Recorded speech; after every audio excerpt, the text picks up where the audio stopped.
अब मैं क्या आपका पुत्र और क्या आप मेरे पिता, अब आप इन देवताओं के साथ निर्मुक्त होकर रहिए।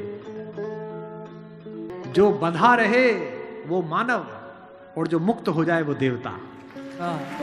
जब उनको लेने के लिए आए हैं विश्वामित्र दशरथ के पास, तो विश्वामित्र से दशरथ ने पूछा कि आप तो इतने तेजस्वी राजा ऋषि हैं, थोड़ा सा जल लेकर छिड़केंगे तो राक्षसों का नाश हो जाएगा, आप मेरे बेटे को क्यों ले जाना चाहते हैं? विश्वामित्र ने कहा मैं ऋषि हूं, मुझे क्रोध वर्जित है, मैं क्रोध नहीं कर सकता। तुम्हारा लड़का मर्यादा पुरुषोत्तम है। पुरुषोत्तम मतलब पुरुषों में उत्तम, देवताओं में उत्तम नहीं, पुरुषों में उत्तम। इसलिए मैं उसे ले जाता हूं ताकि वो जो मुझे कराना है वो कर सके। दशरथ में फिर भी मोह है, राम में मोह नहीं है। दशरथ 7 बार राम का नाम लेकर प्राण छोड़ गए। भाई आप ही ने तो वरदान लिया था, आप ही के आदेश पर लड़का बाहर गया है, खुद को कंसोल करो, खुद को कन्विंस करो। लेकिन नहीं, मानस कहती है कि राम राम कह राम, राम कह राम, राम कह राम। क्या हुआ उसके बाद? भूप गयो सुरधाम, राजा भगवान के यहां चला गया। और इसके बाद भी दशरथ का लोभ बना रहा अपने बेटे को लेकर।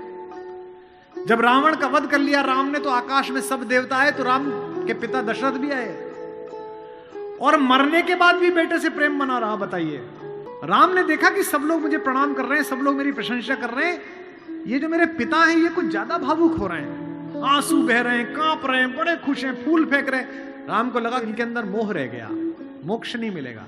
इसलिए कितनी अद्भुत पंक्ति गोस्वामी जी ने लिखी है, ऐसा शायद ईश्वर, ऐसे बच्चे सबको दे ईश्वर, पिता दे ना दे, ऐसा बच्चा सबको दे। अपने पिता को बड़ी कड़ी आंखों से देखा राम ने। गोस्वामी जी लिखे, चितई पितई दीनई दृढ़ धर्मा। पिता को थोड़ी कठोर दृष्टि से देखकर कहा कि भाई अब दिवंगत हो गए हो, अब मैं क्या आपका पुत्र और क्या आप मेरे पिता, अब आप इन देवताओं के साथ निर्मुक्त होकर रहिए। जो बंधा रहे वो मानव और जो मुक्त हो जाए वो देवता।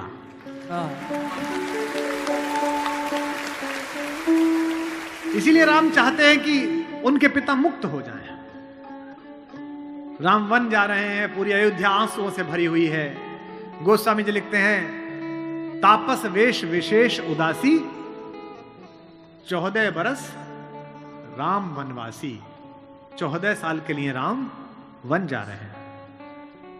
अगर कभी समय मिले तो श्रीमद् वाल्मीकि रामायण का वो 3 पेज पढ़ना जहां कौशल्या अपने बेटे को समझा रही है।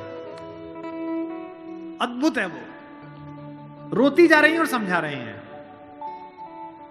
कौशल्या का स्वस्ति वाचन।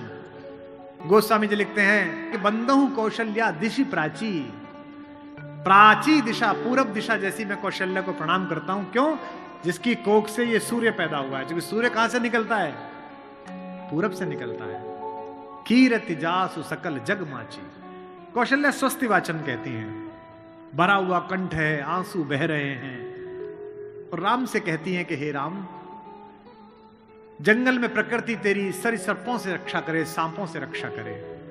कहती हैं कि इंद्र तेरी रक्षा करे, मरुत तेरी रक्षा करे, वरुण तेरी रक्षा करे, और बेटा जो जो तेरी रक्षा करता रहेगा मैं रोज उसका यहां दीपक जलाऊंगी। लेकिन एक बात जो आखिर में कहती हैं, वही राम की मां हो सकती थी। और बेटा तू ये मत पूछना जंगल में और जहान में, नगर में रास्ता कौन सा हो, तू जिसका प्रतीक है सत्य, उसी के रास्ते पर चलना। और फिर एक बात कहती हैं, और चिंता मत कर, जिस धर्म की तू रक्षा करता है वो धर्म तेरी रक्षा करेगा। धर्मो रक्षति रक्षितः, धर्म रक्षा करता। तो राम तुम उसी मार्ग पर चलो जो सत्य हो, कल्याणकारी हो, वो तुम्हारी रक्षा करेगा। ऐसे राम का निर्माण ऐसे परिवार के साथ हुआ है। उनके चारों तरफ जो परिजन हैं, जो उनके लोग हैं, राम के भाई भरत, जिन पर सबसे कम चर्चा होती है, सबसे कम भरत पर बोला गया है। लक्ष्मण उनके साथ 24 घंटे रहते हैं। शत्रुघ्न पर तो कम ही बोला गया है, भरत पर सबसे कम बोला गया है। सरस्वती ने देवताओं के कहने पर मंथरा की बुद्धि फेर दी। सरस्वती ने देवताओं के कहने पर कैकेयी की बुद्धि फेर दी। लेकिन जब भरत ने कहा कि मैं भैया को वापस लेने जा रहा हूं, तो देवताओं में खलबली मच गई। बोले यार अभी तो गया है ये, और इसको लेने ही चल दिया, और राम भावुक भी है, इसके प्रेम में वापस ना आ जाएं। तो देवताओं ने सरस्वती को कहा कि तुम जरा बात कर दो। तो क्या कहती है सरस्वती? देवताओं से कहती है कि 1000 आंखें होने के बाद भी जिसको सुमेरु ना दिखता हो, तुम मूर्ख हो क्या? मोसो कहत भरत मति फेरी, मुझसे कहते हो भरत की मति फेर दूं? दुनिया में किसी की भी बुद्धि भ्रष्ट कर सकती हूं, भरत की बुद्धि भ्रष्ट नहीं होती मेरे करने से।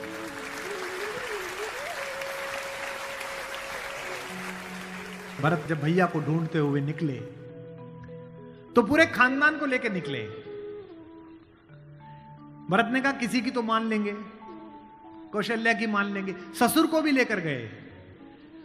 जब पहली रात भरत वहीं रुके जहां राम रुके थे, भरद्वाज के आश्रम में।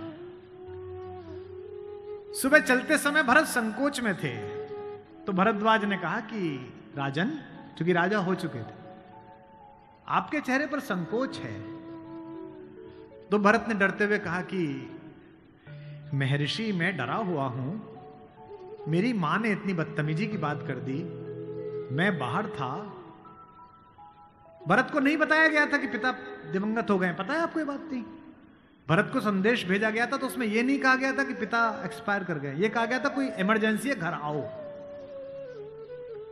अयोध्या के बाहर नंदीग्राम में इनके पूर्वजों का एक मंदिर था, जहां इनके पूर्वजों की प्रतिमाएं लगी हुई थी, मानधाता की, दिलीप की, रघु की, अज की, नहुष की। वहां भरत रास्ते में रुके अपनी सेना के साथ पूजन करने के लिए कि पूर्वजों का पूजन कर लूं, पुरखों का। पुरोहित ने हाथ में थाली दी, तो पहले इसका पूजन प्रथु, जो सबसे पहले जिनके कारण ये पृथ्वी कहलाती है, इनके घर के, फिर मानधाता का, फिर राजा बलि का जिन्होंने अपना मांस दे दिया था, रंतिदेव का। पूजन करते करते अज, रघु, दिलीप तक आए, और जैसे ही उन्होंने अगली मूर्ति देखी तो देखी पिताजी की मूर्ति। तेज तो थे ही, उन्होंने पुरोहित की तरफ देखा कि ये क्या? पुरोहित की आंख में आंसू, उसने कहा कि महाराज नहीं रहे, और भरत के हाथ से थाली छूट गई। भरत ने कहा मुझे किसी ने बताया क्यों नहीं कि पिताजी दिवंगत हो गए, क्या हुआ था? बोले राम को वनवास मिल गया। भैया को वनवास क्यों मिल गया? आपकी मां ने मांग लिया। भरत घोड़ा दौड़ाते हुए अयोध्या तक पहुंचे, रोते हुए। सोच के देखिए, भरत जैसा भाई, भ्रातृत्व में राम किसी का उदाहरण नहीं देते, लक्ष्मण का भी नहीं देते। जब हनुमान को गले लगाते हैं तो ये नहीं कहते कि तुम लक्ष्मण जैसे भैया हो मेरे, तुम मोहि प्रिय ही भरत संभाए। देना हुआ है जब कोई प्यारा उदाहरण, हमने दिया है सिर्फ तुम्हारा उदाहरण।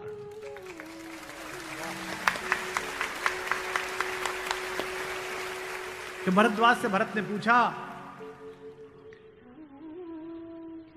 कि भैया मुझे माफ तो कर देंगे ना, मैंने इतनी बड़ी गलती की, एक ऐसी गलती जो भरत ने की नहीं, उसके पश्चाताप में है भरत। मां ने इतनी गलती की, मुझे माफ तो कर देंगे? भरद्वाज ने कहा हे राजन, मुझे पता नहीं कि तुम्हारे बड़े भाई तुम्हें कितना प्रेम करते हैं या नहीं, लेकिन जब वो यहां से जा रहे थे और सुबह के समय उन्होंने गंगा पार करने के लिए पुरोहित को बुलाकर स्वस्ति वाचन का मंत्र किया, तो बड़े खुश थे, प्रसन्न थे कि मैं वनवास पे जा रहा हूं, चेहरे पे मुस्कुराहट थी। लेकिन पुरोहित ने हाथ में जल दिया, और जैसे ही पुरोहित के मंत्रों के बीच में निकला कि जम्बू द्वीपे भरत खंडे, और जैसे ही भरत सुना, राम के हाथ से जल गिर गया और वो जमीन पर गिर पड़े और हाय भरत चिल्लाने लगे, इतना प्रेम तुम्हें राम करते हैं।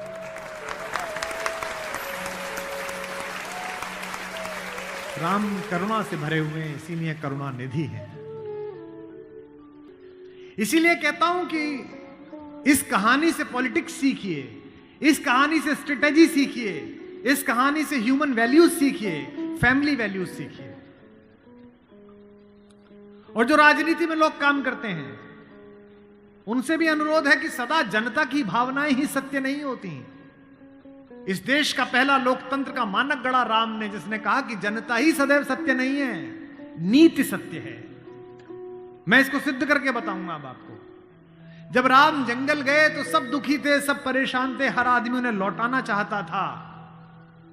अगर राम उसी दिन लौट आते तो सब खुश हो जाते, लेकिन राम ने जनमत का सम्मान नहीं किया, नीति का सम्मान किया।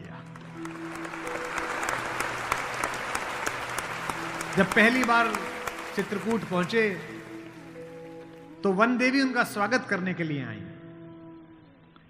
वन देवी ने पूछा कि आप मेरे यहां विश्राम करने आए हैं, मैं आपके लिए क्या कर सकती हूं। तो राम ने क्या मांगा होगा सोचो। राम ने कहा कि हे वन देवी, बाकी सब ठीक है, निभा लेंगे, पर्णकुटी बना लेंगे, फल फूल खा लेंगे, जिस रास्ते से मैं आया हूं उसके कांटे हटा देना। वन देवी ने कहा कि आप तो आ चुके, अब कांटे हटाऊं ना हटाऊं इससे क्या। राम ने जो उत्तर दिया वो आपकी आंख भिगोने के लिए काफी है। राम ने कहा कि मेरी तो कोई दिक्कत नहीं है, मेरे पैर में कांटे लग गए, पर मुझे ढूंढता ढूंढता मेरा भाई भरत इसी रास्ते से आएगा, उसको कांटे नहीं चुभने चाहिए, कांटे हटा दे।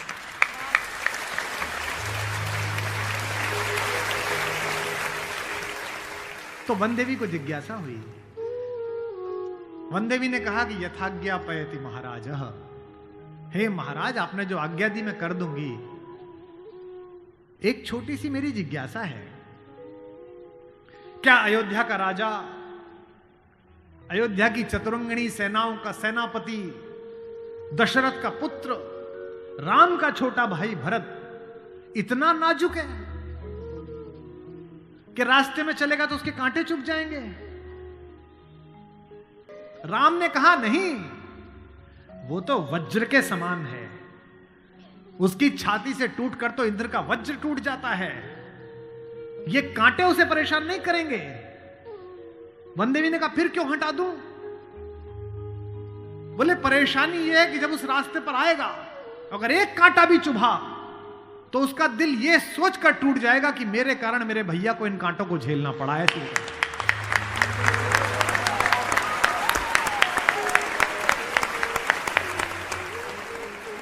बिना चप्पलों के भरत चले, और जब चले तो भाई मृदु भूमि सकुच मन मन ही, भूमि भी संकोच से भर गई।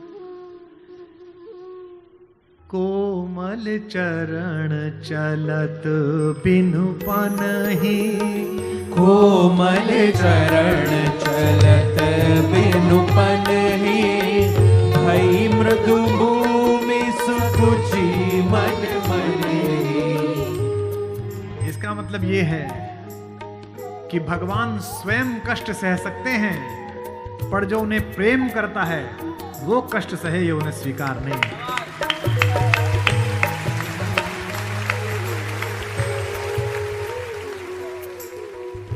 चित्रकूट में रात्रि का समय है, चांदनी खिली हुई है, चंद्रमा निकला हुआ है। ये वो पल था जहां से राम की कहानी पलट सकती थी। अगर दशरथ के अंधेरे कक्ष का एक निर्णय राम को इस जंगल तक लाया है मित्रों, तो आज इस पूर्णमासी के चांद के नीचे का राम का एक निर्णय राम को वापस अयोध्या ले जा सकता है या लंका ले जा सकता है। ये वो रात थी।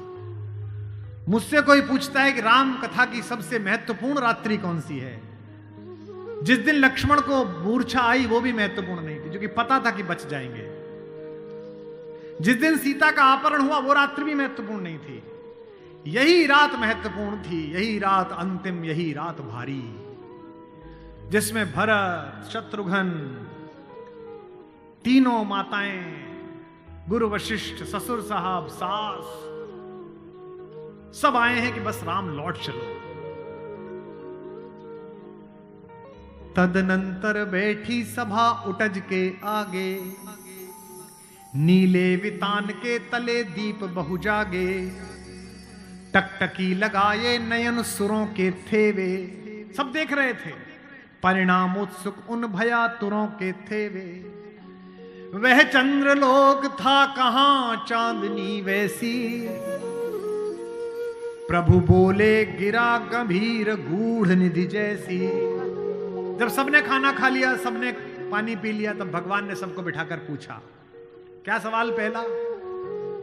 भरत जैसे आदमी से, हे भरत भद्र, अब कहो अभीप्सित अपना। इतनी दूर चल के आए हो, बताओ क्या चाहिए? सब सजग हो गए, भंग हुआ ज्यों सपना। एक बात पूछी कि बेटा बताओ क्यों आए हो? तो क्या बोले भरत? हे आर्य रहा क्या भरत अभीप्सित अब भी। आप मुझसे पूछते हो कि मुझे क्या चाहिए? मुझे तो सब मिल गया भैया। इसी दिन के लिए तो मेरा जन्म हुआ था।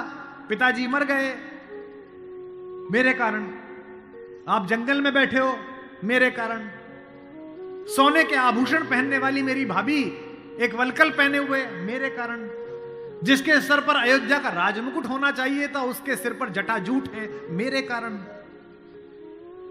हे आर्य रहा क्या भरत अभीप्सित अब भी। मिल गया अकंटक राज्य उसे जब तब भी। पाया तुमने तरुतले अरण्य बसेरा, रह गया अभीप्सित शेष तदपि क्या मेरा।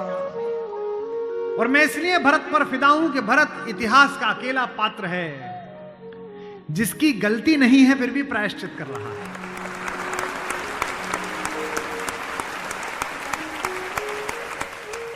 भरत अकेले हैं जिनकी कोई गलती नहीं है, उनकी मां की गलती है और वो प्रायश्चित कर रहे हैं। यहीं से राम का लोकतंत्र प्रारंभ होता है। कैसे? पूरी अयोध्या सोचती है कि कैकेयी अपराधीन है। राम उस रात दो काम करते हैं। भरत को लोकतंत्र का मंत्र देते हैं और कैकेयी को स्वीकार करके क्षमा का मंत्र देते हैं। उन्हें पता था कि अगर भरत लौट भी जाएगा तो जीवन भर मां से बात नहीं करेगा, पूरी अयोध्या इनके नाम पर नाराज रहेगी। इसलिए जब तीनों माएं पहुंची हैं, प्रथम राम भेंटी कैकेयी। राम ऐसे थोड़ी है कि हायरार्की नहीं जानते हो कि पहले अपनी बड़ी मां का प्रणाम करें, फिर सुमित्रा का प्रणाम करें, फिर कैकेयी का प्रणाम करें। उनको पता था कि कैकेयी के बारे में लोगों के मन में अच्छी धारणा नहीं है। अगर देश के प्रधानमंत्री, आपके प्रदेश की मुख्यमंत्री किसी ऐसे व्यक्ति को मिल लें जिसके बारे में आपकी अच्छी धारणा न बन रही हो, तो आपकी धारणा बदलती है कि प्रधानमंत्री मिले थे, मुख्यमंत्री मिली थी, इसका मतलब अच्छा है। अगर ऐसे व्यक्ति की प्रशंसा कर दें, वो तो राम है, उनको पता है कि कैकेयी की मनोदशा कैसी है। और कैकेयी खुद कहती भी है, कहती है बेटे मुझसे जो अपराध हुआ है वो किसी से नहीं हुआ है। कहते आते थे अभी सभी नरदेही, माता न कुमाता पुत्र को पुत्र भले ही। पर हाय आज यह सुने विरुद्ध विधाता, है पुत्र पुत्र ही बनी कुमाता माता। क्या कहती हैं? युग युग तक चलती रहे कठोर कहानी, थी रघुकुल में भी एक अभागिन रानी। थूके मुझ पर त्रैलोक्य भले ही थूके, जो कोई कह सके कहे क्यों चूके।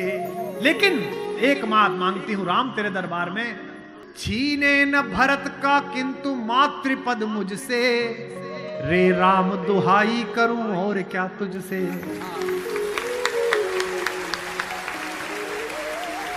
सोचिए कैसा क्षण है, अपने ही बेटे को मांग रही है राम से। कैकेयी अपने बेटे के लिए कह रही है कि राम तू सबको सब देता है बेटा, मुझे सिर्फ इतना दे दे, मुझे रानी मत रहने दे, जंगल में रख ले, भरत की मां बनी रहूं बस। इसी के लिए तो सब किया था। राम ने क्या कहा? हे अम्ब, ओ मेरी मां, हे अम्ब तुम्हारा राम जानता है सब, इस कारण वह कुछ खेद मानता है कब।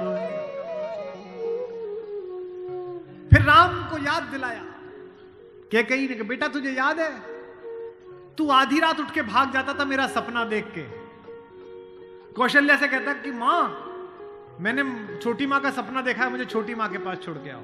और तुझे गोदी में लेके कौशल्या मेरा दरवाजा खटखटाती थी, अरे यो कोयल, ये तेरा कोयल का बच्चा जाग गया, रो रहा है तेरे लिए।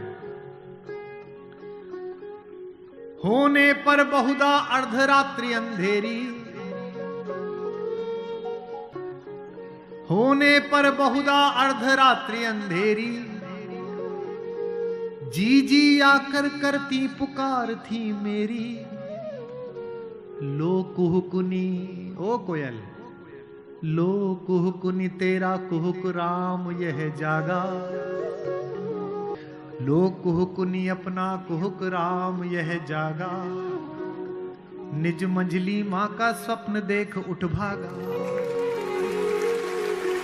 होने पर बहुधा अर्धरात्रि अंधेरी,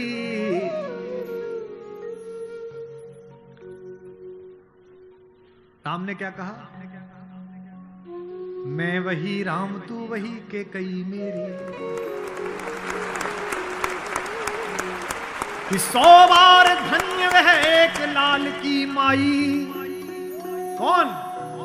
100 बार धन्य वह एक लाल की माई, जिस जननी ने है जना भरत सा भाई।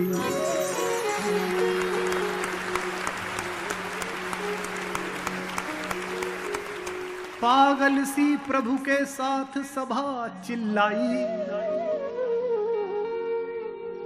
100 बार धन्य वह एक लाल की माई। 100 बार धन्य वह एक लाल की माई। 100 बार धन्य।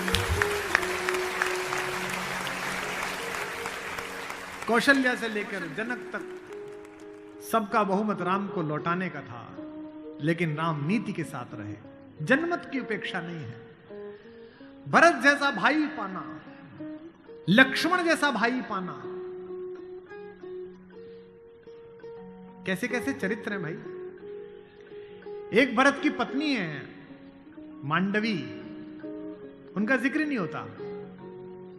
एक हमारी मां और है उर्मिला, उसका जिक्र नहीं होता। उर्मिला का कलेजा देखिए, मांडवी का कलेजा देखिए। जिस दिन लौटने के बाद भरत ने राज्य संभाल लिया, भाई की पादुकाएं रखकर सिंहासन पर, कौशल्या जाग रही थी। उन्होंने देखा कि ऊपर कोई घूम रहा है, कोई छाया घूम रही है महल में, अंतःपुर में। तो वो ऊपर गई तो देखा मांडवी घूम रही थी, भरत की पत्नी। तो कौशल्या ने पूछा कि बेटा तू सोई नहीं? उसने कहा हां मां मैं अभी जाग रही हूं। भरत सो गया होगा बेटा, तो उसके कक्ष में चली जा। तो कौशल्या से मांडवी ने कहा कि मां वो तो है ही नहीं यहां, कहां गया?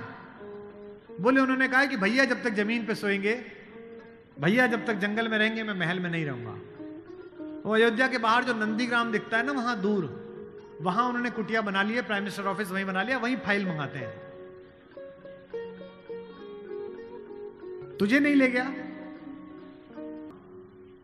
संकोच में पड़ी हुई मांडवी ने कहा मां मैंने तो कहा था आप जंगल में अकेले कैसे रहेंगे कुटिया में, मैं सेवा कर दूंगी, ले चलो। उन्होंने कहा नहीं, भाभी राम भैया के साथ चली गई हैं, तीनों माओं को देखने के लिए कोई नहीं है, तुम यहीं रहो, उनकी जिम्मेदारी हम पर है।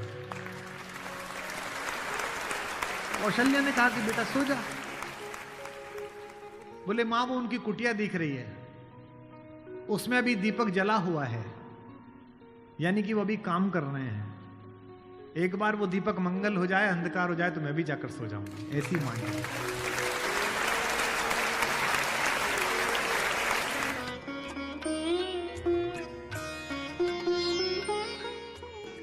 इस मंच पर 3 दिन से मेरे पार्श्व में आशीर्वाद की मुद्रा में शेषनाग के प्रतिनिधि लक्ष्मण लाल खड़े हैं। उनके लिए पहली बार एक पंक्ति पढ़ रहा हूं उमाकांत जी की।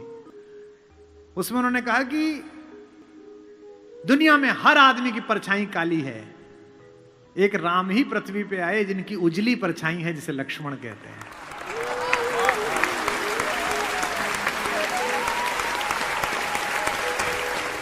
ये राम की उजली परछाई है।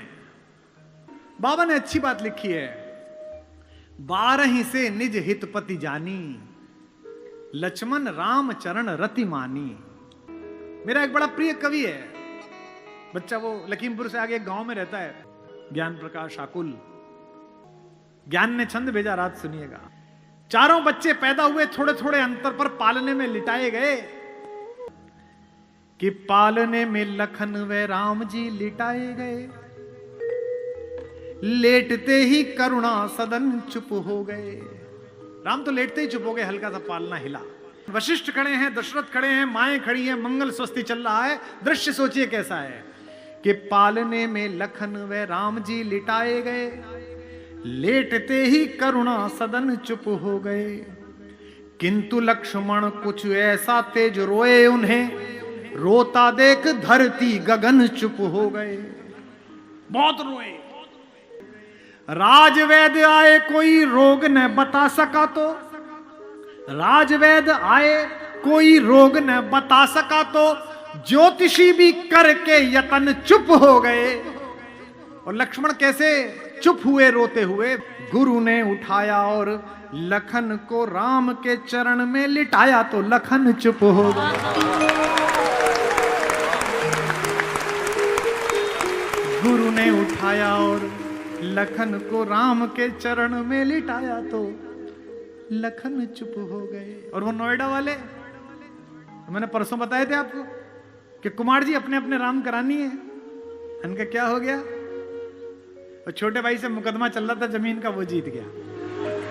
वाह, राम की कहानी सुनेंगे भाई पर मुकदमा करके।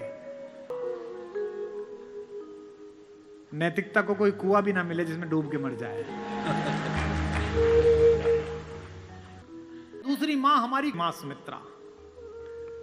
लक्ष्मण पूछने के लिए गए कि मां, मैं अयोध्या में रहूं या भैया जंगल जा रहे हैं उनके साथ चला जाऊं? तो मां ने क्या कहा? अयोध्या? कौन सी अयोध्या? जो पे राम सिया वन जाई। सुमित्रा जैसी मां, लक्ष्मण जैसा प्यारा सा बच्चा, कहती है बेटा जो पे राम सिया वन जाई, अवध तुम्हार काम का चुनाई। अवध में तुम्हारा क्या काम है?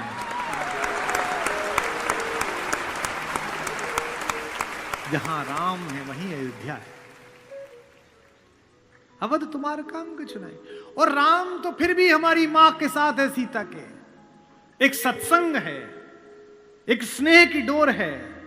माना कि गृहस्थ में नहीं है, तपस्या का जीवन है, लेकिन फिर भी एक दूसरे की सुन तो रहे हैं। और यहां पति पत्नी बैठे हो तो वो इस बात को महसूस करेंगे जो 20 वर्ष 25 वर्ष बिता चुके हैं। एक समय आता है जब आपका कोई प्रेम का बहुत ज्यादा डोर नहीं होती, एक दूसरे के साहचर्य की होती है कि रहनी चाहिए यहीं। और पति को भी लगता है ये रहनी चाहिए और पत्नी को भी लगता है कि रहना चाहिए। हमारे माहेश्वर तिवारी ने पंक्ति लिखी है, इस हॉल में बैठी सारी भाभियों को और माओं को समर्पित करता हूं। एक तुम्हारा होना क्या से क्या कर देता है, एक तुम्हारा होना क्या से क्या कर देता है, बेजुबान छत दीवारों को घर कर देता है। राम के साथ तो फिर भी सीता हैं। हमारी माता उर्मिला तो अकेली हैं। उनसे तो पूछा भी नहीं गया है कि अनुमति ली जाए कि नहीं ली जाए। एक दृश्य है चित्रकूट में, जहां पहली बार उर्मिला, मांडवी और श्रुतकीर्ति आई हैं अपनी सास के साथ राम को मनाने। तो सीता तो बड़ी बहन है, बड़ी बहनें छोटी बहनों का हित समझती हैं। लड़कियों में होता है कि छोटी की बात समझ लेती हैं, माता पिता की आवश्यकता नहीं होती, खुद ही कर देती हैं। सीता समझ गई कि उर्मिला आई है और संकोच में अपने पति से मिल भी नहीं रही है, और लक्ष्मण इतना संकोची है कि मिलेगा भी नहीं उर्मिला से। तो भाभी ने बुला के कहा कि बेटा इधर आओ। लक्ष्मण ने कहा, जी भाभी, वो मेरी कुटिया में बेटा फूलों की डाली रखी है, वो जरा डाली उठा लाओ, माला बनानी है देवताओं के लिए। उनको पता है कि उनकी कुटिया में उर्मिला बैठी है। उन्हें लगा इस बहाने ही दोनों थोड़ा मिल लेंगे। उत्साह में भरे हुए लक्ष्मण की भाभी का काम करने जा रहा हूं, खटखट खटखट खटखट पहुंचे। जैसे ही झोंपड़ी का दरवाजा खोला और अंदर घुसे, देखा उर्मिला। सोच के देखिए क्या बीती होगी। जिससे बिना बात किए चले आए, जिससे बिना अनुमति लिए चले आए, सप्तपेदी के 7 फेरों में जिसके साथ शपथ खाई थी कि तेरा साथ नहीं छोड़ूंगा, राम के अनुराग में जिसे छोड़कर चले आए, वो उर्मिला। और जिसने अपनी बड़ी बहन सीता को आदर्श माना और इस बात को स्वीकार कर लिया कि कोई बात नहीं, चले गए तो कोई बात नहीं, वो लक्ष्मण दोनों एक दूसरे के साथ कैसे सामने आए होंगे। उर्मिला खड़ी हुई, मुस्कुराई, रोई नहीं। उन्होंने ऐसा नहीं किया, वो खड़ी हुई और मुस्कुराई, और मुस्कुरा कर क्या बोली, मेरे उपवन के हरिण, मेरे बाग के हिरन। क्या बढ़िया बात कही है कलकत्ता वालों। मेरे बाग के हिरन, मेरे उपवन के हिरण आज वनचारी। मेरा हिरन आजकल जंगल घूम रहा है। और अगली पंक्ति क्या बोली, इस पर आप माता उर्मिला को याद करना, मेरे उपवन के हिरण आज वनचारी, मैं बांध न लूंगी तुम्हें तजो भय भारी। छोड़ो, डरो मत, मैं बांधूंगी। मैं तो देखने आई हूं कि मेरे उपवन में जो हिरन खेलता था वो जंगल में कैसा कूद रहा है। उनका मन बड़ा कर रही है। और लक्ष्मण ने भी कितनी अद्भुत बात कही। लक्ष्मण ने कहा कि तुम मेरी केवल पत्नी नहीं हो। इस पर भी लक्ष्मण को तारीफ देना, आशीर्वाद लेना उनसे कि हम उन्हें स्मरण कर रहे हैं। लक्ष्मण ने कहा कि भाभी की बहिना तुम केवल पत्नी नहीं हो, तुम जगत जननी भारतेश्वरी सीता की छोटी बहन हो। उनके योग्य वर हैं राम। त्रैलोक्य का स्वामी तो ऐसी ही पत्नी से साथ वर्ता, लेकिन मुझे पता नहीं कि मैं इतना योग्य हूं या नहीं हूं कि मैं जगत जननी की छोटी बहन का पति बन सकूं। मैं उस योग्य बनने के लिए इस जंगल में आया हूं आज, ताकि मैं तेरे योग्य बन सकूं।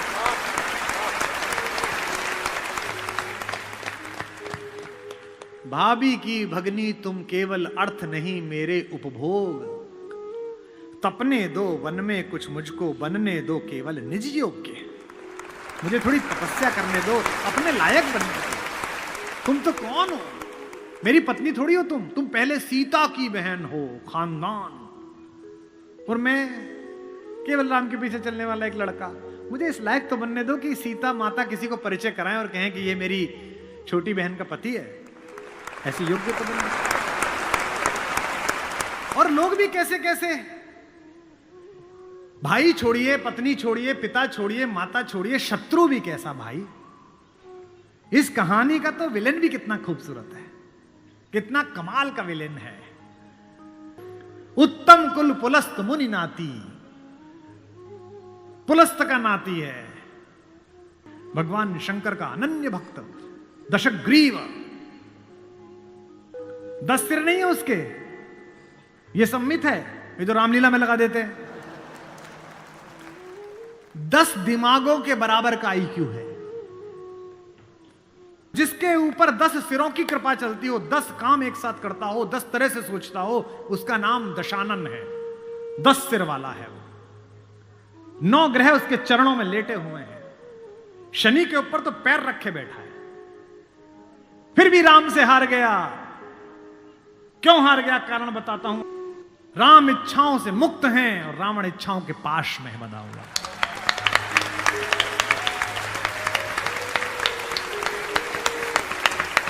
फिर जागना कि रावण मनुष्यों पर राज्य करता है, राम मनुष्यता पर राज्य करते हैं।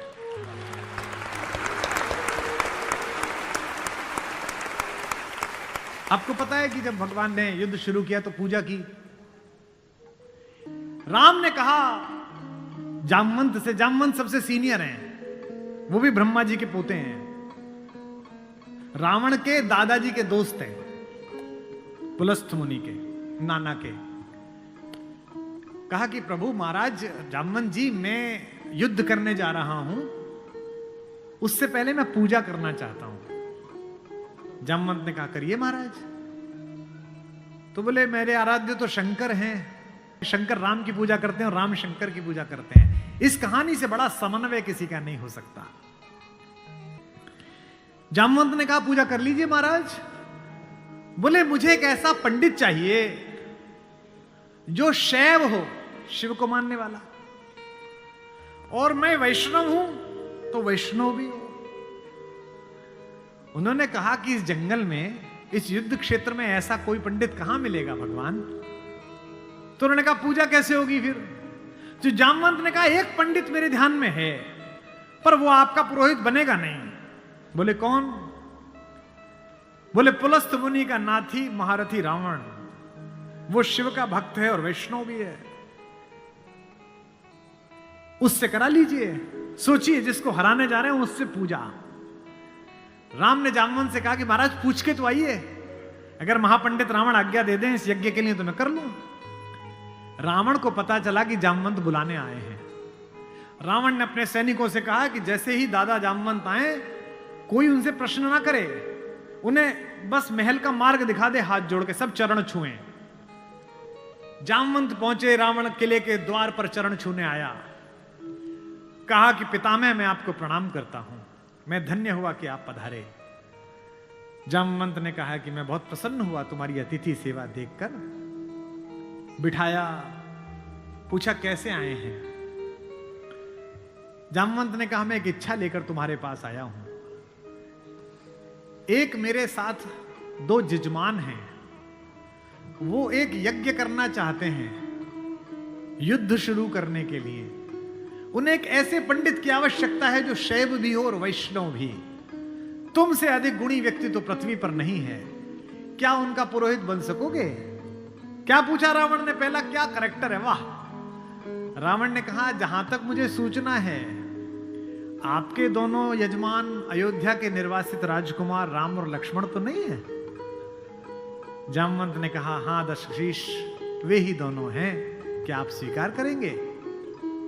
उसने हां ना नहीं करी, फिर बोला क्या उनके यज्ञ का उद्देश्य लंका विजय है। जामवंत ने कहा हां उनका यही उद्देश्य है, क्या आप स्वीकार करेंगे। उसने कहा मैं तो जिज्ञासा के लिए पूछ रहा था, अन्यथा द्वार पर आकर किसी पंडित से कोई यज्ञ के लिए कहे, अस्वीकार करना उसका धर्म ही नहीं है। मैं आपके साथ चलूंगा और उनका यज्ञ कराऊंगा।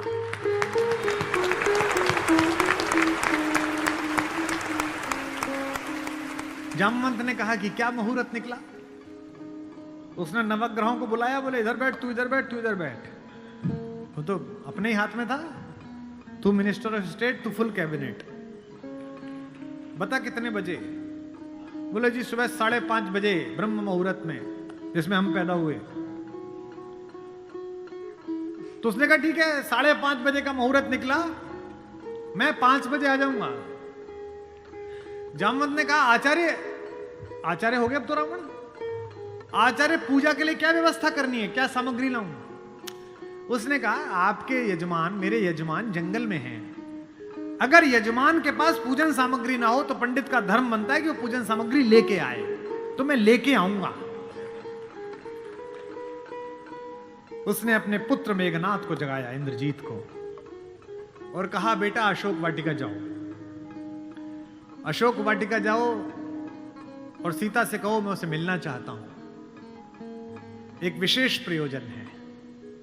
थोड़ी देर बाद खुद पहुंचा और कहा सीते तुम्हारा पति राम लंका विजय का यज्ञ कर रहा है, उसके पास पुरोहित नहीं है, कल सुबह मैं उसका पुरोहित बनूंगा।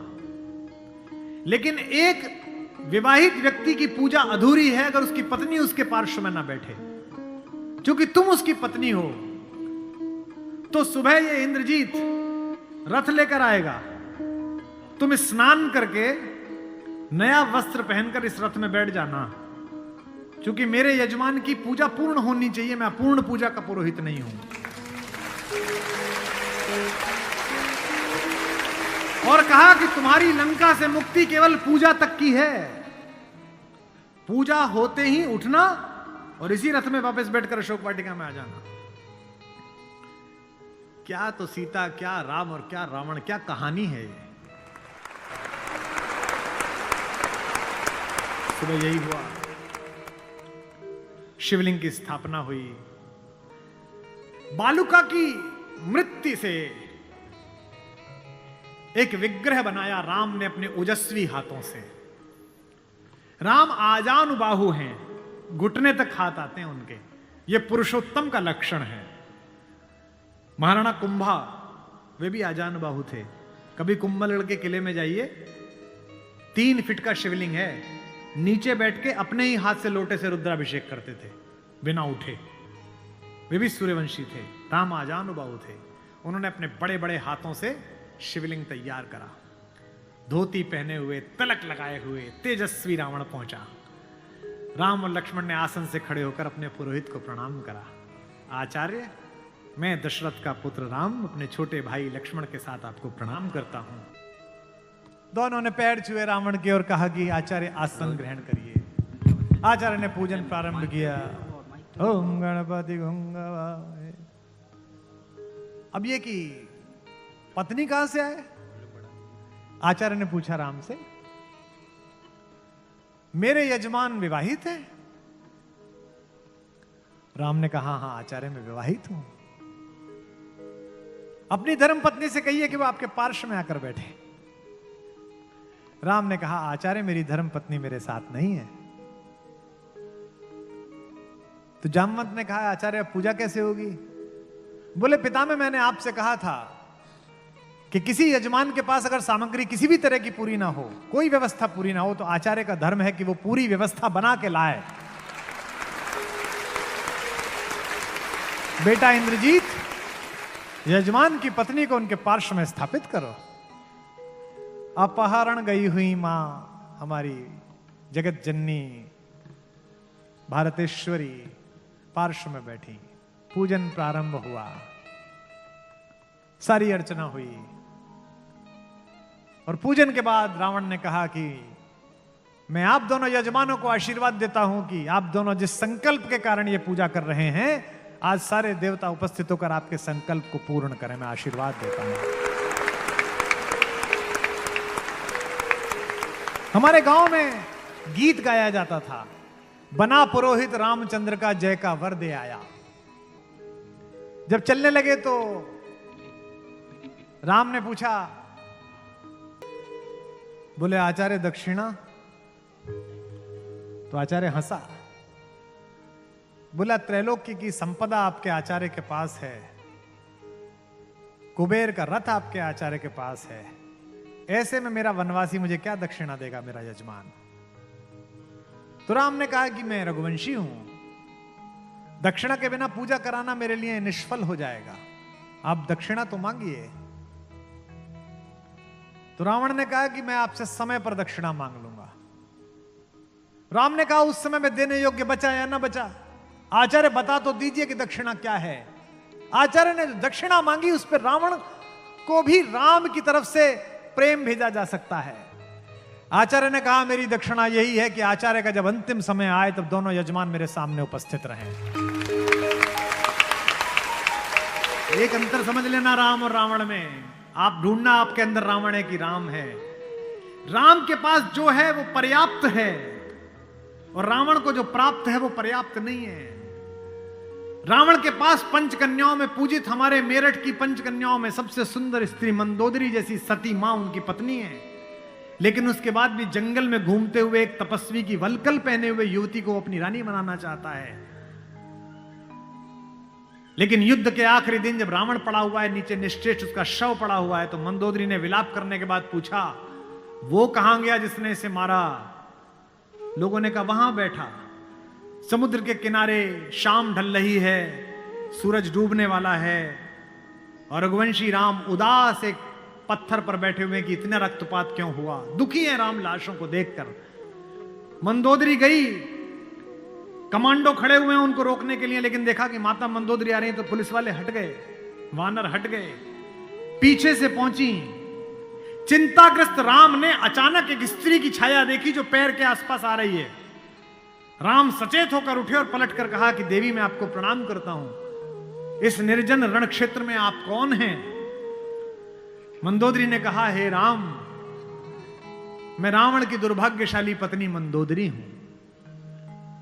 राम ने कहा, मां, मैं आपसे क्षमा चाहता हूं। आपका पति बड़ा तेजस्वी था, महाज्ञानी था, उच्च कुल में पैदा हुआ था, ब्रह्मा का वंशज था, लेकिन उसने अनीति की थी, इसलिए मुझे उसको मारना पड़ा।